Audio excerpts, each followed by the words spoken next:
Okay, my dear friends, round two. As many of you know, and as we were just shared, Rabbi Frazen and I do indeed have a regular lunch date every other week. And this past week, your two rabbis were comparing notes prior to our offering our messages here tonight. We were wondering between us who had the more challenging task. Rabbi Frazen only has to summarize 50 years of Solel into 10 minutes. And I nearly need to look into my crystal ball and let us know what the future of Solel will look like. Interestingly, though, such challenges do mirror our rabbinic services here at Solel. We, each of us, began our rabbinical journeys at Solel, each one of us with what some may call unusually daunting propositions. As we just heard, Rabbi Frazen had been serving as the director of the Union of Reformed Judaism in the regional office in Miami when he was approached by some of you, some of our original families, to start what was then known and was called for many years the Liberal Reform Temple here in Hollywood. It was impossible to know whether such a venture would lead to any success. There was no building, there was no professional staff, and certainly not yet a significant membership at the beginning to be sustainable. And yet, as he shared with us, as we remember, Rabbi Frazen took that chance. He rolled the dice, and literally the rest is history. Like Rabbi Frazen, I too joined Solel in a precarious time of uncertainty. I interviewed during the pandemic. Literally, I could only get to know us through a series of Zoom interviews. Each person was only but a poststamp on the screen. I had never been to Hollywood before accepting the position, let alone stepping foot into our sanctuary. And yet, like Rabbi Frazen, I rolled the dice, and so too, the rest is history. Judaism teaches us the value of making a leap of faith. We recall on Yom Kippur, just as we have in these very seats, how God calls out to Abraham to test him, and how Abraham responds to that test of God, of the uncertainty that lies before him. Abraham responds with eagerness. Abraham does not hide from this test of faith. He rises to the task. Abraham, too, takes a roll of the dice, and Abraham responds with the words we know so well, Hineni, here I am. As the well-known adage goes, we plan and God laughs. How fortunate we are to be born at all on this planet Earth that sustains life. We know Earth existed on our planet for 4 billion years without even the mere emergence of what would become human civilization. We live in this blessed country, and we are but 2% of the country being born Jewish, but also so fortunate not only to be born Jewish, not only to be born and to be American, but to be part of the family of Solel. How did any of us arrive at this place? God takes a chance with us. God rolls the dice with us. And then each one of us, in gratitude, we respond to the obligations and responsibilities of being Jewish. Hineni, here I am. People ask why our temple is growing in membership. Why are former members rejoining and new families seeking us out for the first time? I believe we are growing because the members of the family of Solel know how to say, Hineni, here I am. At Temple Solel, we create a warm and welcoming culture so dearly needed in this world, where our congregants choose to care for one another, learn and grow, and share our lives with one another, saying over and over again with each other, "Here I am." The name Solel derives from the book of Isaiah. Isaiah warned of a time when the Jewish people would be strewn and scattered from the place they called home. Our people today, modern and secular Jews, as well as those seeking Judaism, are strewn and scattered about. There are two great differences between the past 50 years and the next 50. The first is that a good portion of the population of Reform and secular Jews have moved away from the immediate area of the temple. And the second, far greater challenge, the challenge of our age, the existential challenge of modern Judaism in America. Many are wandering in the desert. Many are not merely wandering out of convenience, but so too, my friends, also out of conscience. Rather than taking for granted that they ought to be part of Judaism or a faith-based community, so many in America are asking why. Why should I be part of Jewish community? Only a generation before, Jews joined community the same way as our parents and great-grandparents and those that came before. But no longer. Today, the question Jews ask in my generation and younger is, why? Why should I belong? And we need to provide them a good answer.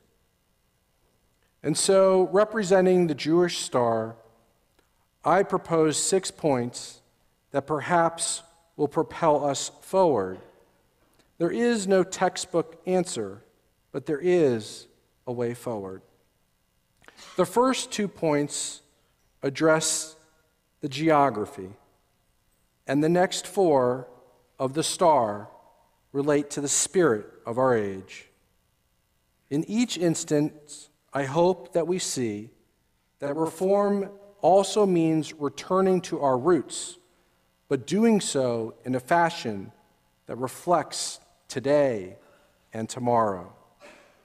The first point. We are so used to driving cars and using electricity on Shabbat and in our daily lives that we may forget how radical that proposition would have been 50 years prior to the beginning and the founding of Solel. And today, the engine that brings so many to the temple is not only the vehicles, but also so too the vehicles of the virtual world. For high holidays this past year, we had 150 people join us virtually. We had for Tu B'Shvat, which I tell you, even though it means so much to our hearts, connected to the values of conservation and the environment, but even so, that minor holiday, we had 300 participants during the middle of the pandemic.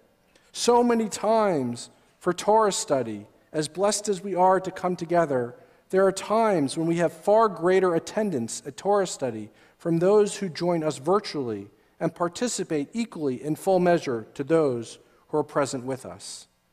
Over the next 50 years, I truly believe we have a great advantage how we will use the power of technology to reach out in meaningful but different ways. And the combustion engine of the future will be the virtual community acting in synergy with a live in-person connection. That is the first star of the fuel that will propel us forward. The second star, the second point of the star. What else can we do? Temple Solel began in operations of a trailer using rented space in creative ways. This so too is not only how Temple Solel began, it is also so too how many faith communities emerge today. Some have already considered how we can gather our people by having such a space for programming that is, yes, more modest in size, but still provides for a pre-K program or a young adult program closer to where young families and children now live. Perhaps it is time and worthwhile for us to consider to listening to those voices, to have a place where young families are moving to, perhaps to our east, for example. And we are fortunate that we have Temple Solel families already living in these areas, devoted to us, devoted members. The third point of the star. Our lay leaders have given of ourselves to support the wider communal agencies of Broward for a lifetime. Over the next 50 years, Temple Solel will continue to partner with Jewish organizations to work together and to find where our missions will align. The Jewish people is in transition, and the question for us is, what will the future of Judaism look like in Broward County? How will we shape it? Why Solel? Because we believe we must work together not only in the immediate area around the temple, but across all of Broward to build bridges and to magnify the progressive Jewish values that we hold dear. The fourth part of the star, point of the star. We can gather our people by investing in our future, by lowering the barriers to belonging, giving the necessary time to let people get to know us as we build relationships. Why Solel? Because we believe in welcoming the stranger with our arms wide open, to provide the non-judgmental, affirming space, to cultivate lifelong bonds that take time to develop, of trust and of love. The fifth point, justice, justice you shall pursue. Isaiah's prophecy to speak truth to power, to redeem the captive, to care for the orphan, the widow, and the stranger, to protect God's creation, to care for the earth, to rise above the demagoguery of our day, to create a community of shalom where divisions do not tear us apart. In the spirit of Isaiah, in the name of Solel, from the pulpit we will remain a free pulpit to express our prophetic values and to do so in unity together. And we will place at our center Tikkun Olam, the repair of our world. Why Solel? Because we believe that we must lead by our values, even when it's difficult, even when it may be unpopular. And the sixth point, to be a Jew is to be connected to the world around us. In addition to reaching out to Jewish organizations in programming and in partnership, we will seek out opportunities to foster values and connection with cultural institutions and interfaith connections, just as we had before, beyond the walls of our temple. Because to be a Jew is to be a bridge to humanity and to see in the unity of humanity the image of divine unity. Why Solel? Because we believe that every person in our world is created in the image of the divine. In the ever-sprawling landscape of South Florida, Temple Solel is accessible to the thoroughfares of Broward County. 5100 can still be our sacred place of assembly for the next 50 years, just as it has been for the past 50. We can still have an overflowing presence for high holidays. We can still have a Passover Seder as large as our gathering this evening. For Simchas, we can still be packed wall to wall. We can have a Purim festival that attracts young kids from all over, just to name a few opportunities ahead of us. We can have cultural festivals done in partnership with other organizations. There are so many ways we can reach out. If we are to chart our path forward and honor and learn from our past, we must do so to honor and to cherish the past, but not live in it. Reform means change, and change is our religious imperative. My friends, change is rarely easy, and merely not a straight path forward. Isaiah lived in a time of tremendous turbulence, and so too do we. One where Isaiah forecasted a future where our people would be uprooted. And yet, from those struggles, a core remnant of the Jewish people persevered. As much as we have accomplished to reach this moment, we still do have so much work ahead. And we, all of us assembled here, all together, we all need each other's help. I'm reminded of the quote from Churchill in 1942. Now is not the end. It is not even the beginning of the end, but it is perhaps the end of the beginning. Tonight we turn to another chapter in the history of Solel, and we were all part of bearing witness to it. Isaiah envisioned a future brighter, bolder, stronger. To be a pathfinder is to persevere in life, to navigate the roadblocks, to remove the obstacles for ourselves, for one another, and for others, and to then forge opportunities ahead, new ones that are guided by the 6 points, perhaps, of our star. Hineni, here I am.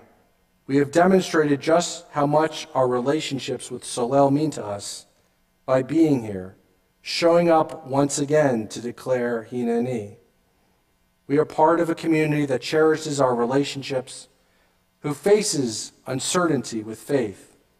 We are part of a family who is ready to make leaps of faith for the sake of one another and to support our prophetic purpose together.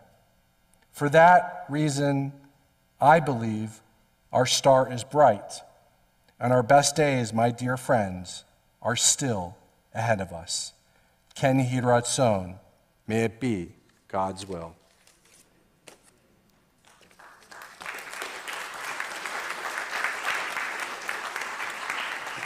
And now, as they are already assembled on the bima, it's my pleasure to provide a blessing to the past presidents of our congregation.